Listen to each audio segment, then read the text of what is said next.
Hello, friends.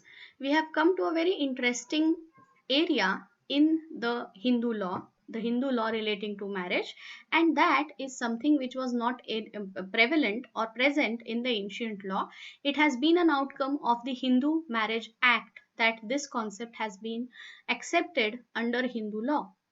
And this concept is the concept of divorce. Under Hindu law, under the ancient Hindu law, people used to say that there is a relationship of husband and wife which is for ages, which is for beyond your lifetime.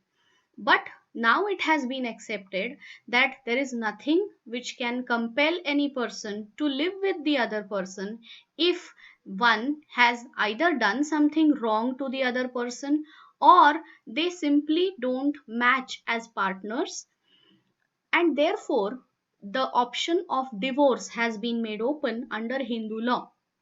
So there are three areas or three theories which we can have with reference to how, on what ground divorce is claimed. The first theory is the guilt theory. Guilt theory simply says that if one person is guilty of doing something which is against the rights of the conjugal rights of the other, then the party who is aggrieved can claim for divorce. The consent theory says that if both parties are mutually agreeing on not continuing this relationship for certain reasons which they are clear about, then they can mutually take a divorce from each other. Here no one has to blame anyone that this is the reason why I don't want to stay with such and such a person. The third theory is the breakdown theory, where there is an irretrievable breakdown of marriage. For example, the example which I spoke about in the concept of restitution, as in parties have been given the decree of restitution of conjugal rights, but both of the parties have not complied with it.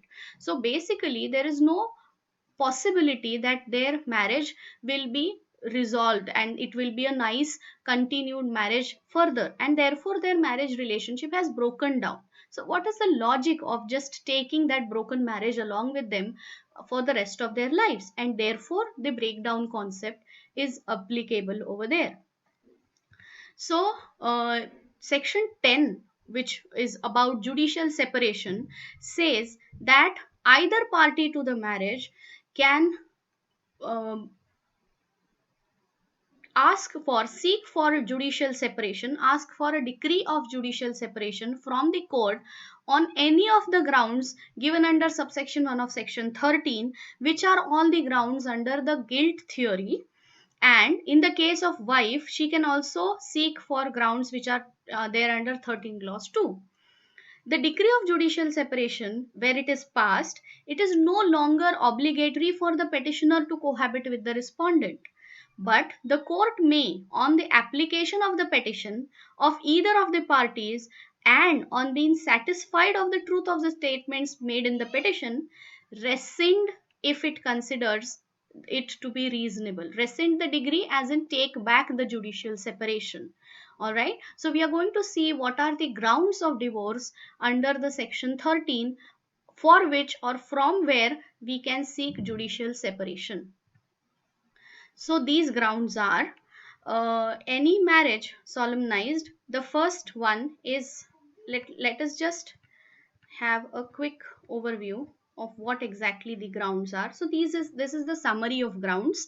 There is adultery, cruelty, desertion, conversion, incurable unsoundness of mind, virulent and incurable form of leprosy. This has now been removed.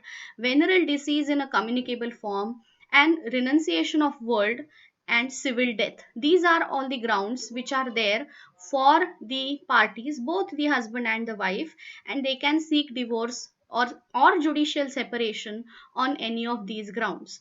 So then what is the difference between judicial separation and divorce? The difference lies in the concept that application for judicial separation can be made even before completion of 1 year of the marriage, but application for divorce cannot be made before completion of 1 year of the marriage.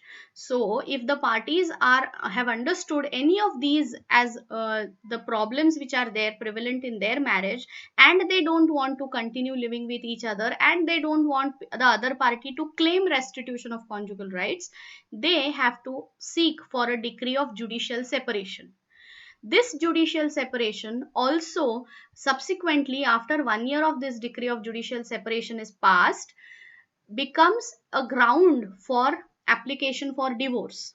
So this again comes under the breakdown theory, that the decree of judicial separation has been passed and 1 year has elapsed and there is no resumption of cohabitation. Here also the parties are free to apply for divorce under the breakdown theory. The next concept is that of divorce by mutual consent. This comes under the consent theory, and here the procedure is the most important aspect. So parties, for making an application by divorce by mutual consent, or for divorce by mutual consent, firstly have to stay apart from each other from 1 year before they have made an application. So they should be living apart from each other for 1 year.